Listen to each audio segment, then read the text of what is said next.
ॐ महालक्ष्म्ये नमः। अथ लक्ष्मी स्तुति। आदिलक्ष्मी नमस्तेस्तु परब्रह्म स्वरूपिणी। यशो देहि धनं देहि सर्वकामांश्च देहि मे। संतानलक्ष्मी नमस्तेस्तु पुत्रपौत्र प्रदायिनी। पुत्रां देहि धनं देहि सर्वकामांश्च देहि मे। विद्यालक्ष्मी नमस्तेस्तु ब्रह्मविद्यास्वरूपिणी। विद्यां देहि कलां देहि सर्वकामांश्च देहि मे। धनलक्ष्मी नमस्तेस्तु सर्वदारिद्र्यनाशिनी। धनं देहि श्रियं देहि सर्वकामांश्च देहि मे। धान्यलक्ष्मी नमस्तेस्तु सर्वाभरणभूषिते। धान्यं देहि धनं देहि सर्वकामांश्च देहि मे।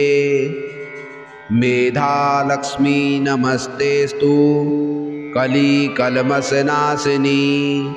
प्रज्ञां देहि श्रियं देहि सर्वकामांश्च देहि मे।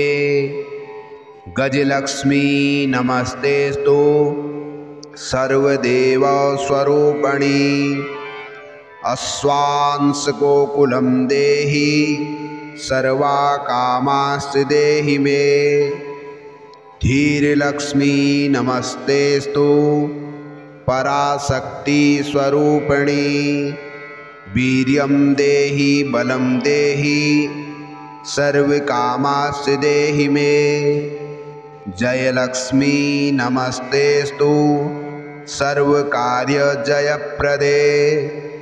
जयं देहि शुभं देहि सर्वकामांश्च देहि मे। भाग्यलक्ष्मी नमस्तेस्तु सौमांगल्यविवर्धिनी।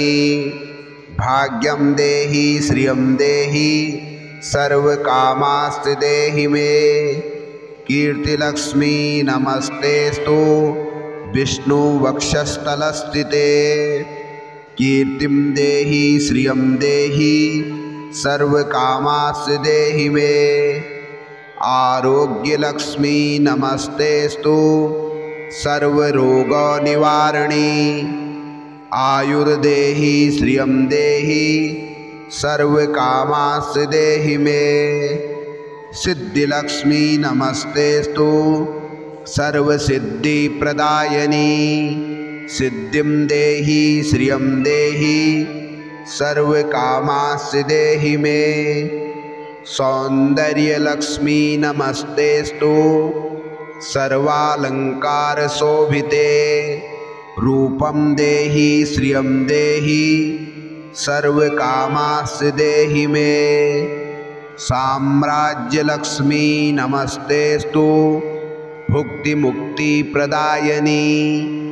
मोक्षं देहि श्रियं देहि सर्वकामांश्च देहि मे। मंगले मंगलाधारे मंगल्ये मंगलप्रदे। मंगलार्थ मंगलेशी मांगल्यं देहि मे सदा। सर्वमंगल्यमांगल्ये शिवे सर्वार्धसाधिके।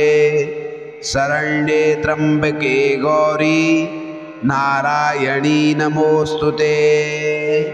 इस प्रकार से जो इस लक्ष्मी स्तुति को नित्य ही पढ़ता है अथवा सुनता है, उसके घर में यश, पुत्र, विद्या, धन धान्य, मेधा, धीर और यश और कीर्ति, आरोग्य, रिद्धि सिद्धि, सौंदर्य और साम्राज्य हमेशा बना रहता है। अतएव सभी को इस लक्ष्मी स्तुति का नित्य ही पाठ करना चाहिए अथवा इस लक्ष्मी स्तुति का श्रवण करना चाहिए। इससे हमारे घर में हमेशा माँ लक्ष्मी की कृपा बनी रहती है। जय लक्ष्मी मैया।